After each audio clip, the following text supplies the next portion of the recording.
Hi, Caspar here from Beau's Wine on the 2nd of March 2015, tasting a wine we offered a long time ago. Gosh, can't even remember exactly when.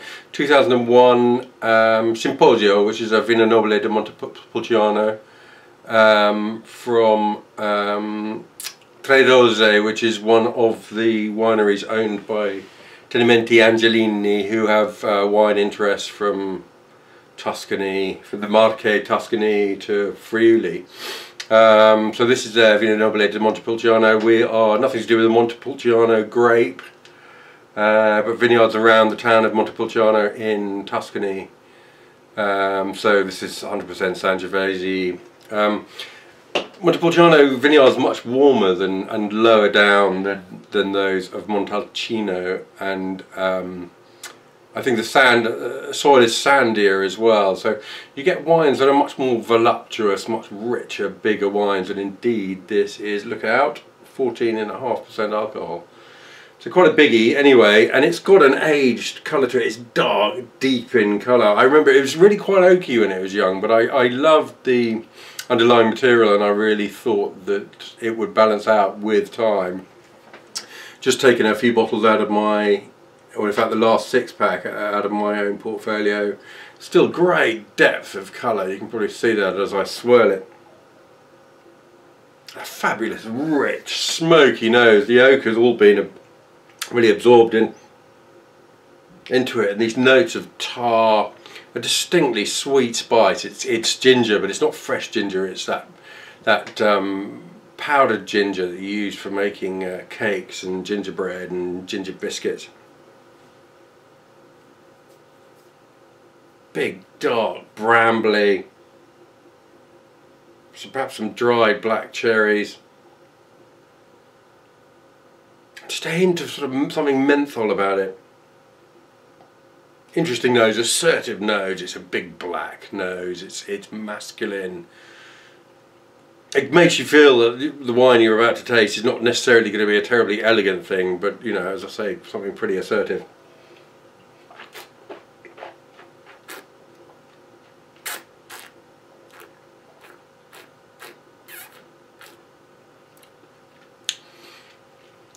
That's amazing. I mean, there's no trace of that alcohol on the palate, no warmth on that when you swallow that you'll quite often get with high alcohol wines, a sort of warm feeling down your gullet. And it's got this fresh thrust of minerality at the finish, which cleans the whole thing up and makes it all delightfully cool. But the way it starts off is this cashmere, plush, rich, lovely, dark fruit to it. This has been open just, you know, 10-15 minutes or something like that.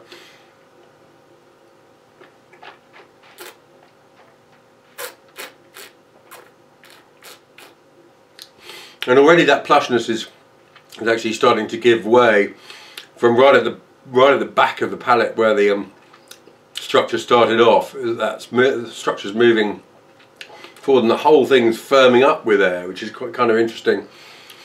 Tannins are fine. I get the impression some of them are possibly related to the oak.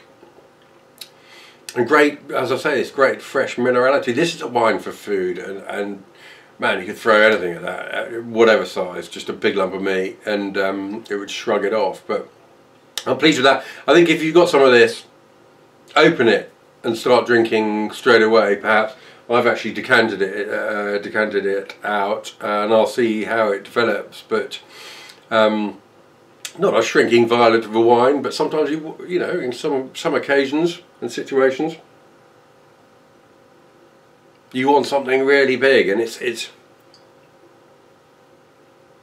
taken on a delightful smell of a bonfire that's just sort of dying down. It's on a winter's day.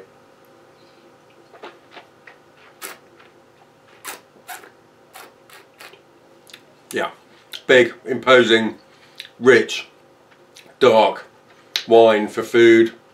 Get the right food, then you'll love the wine.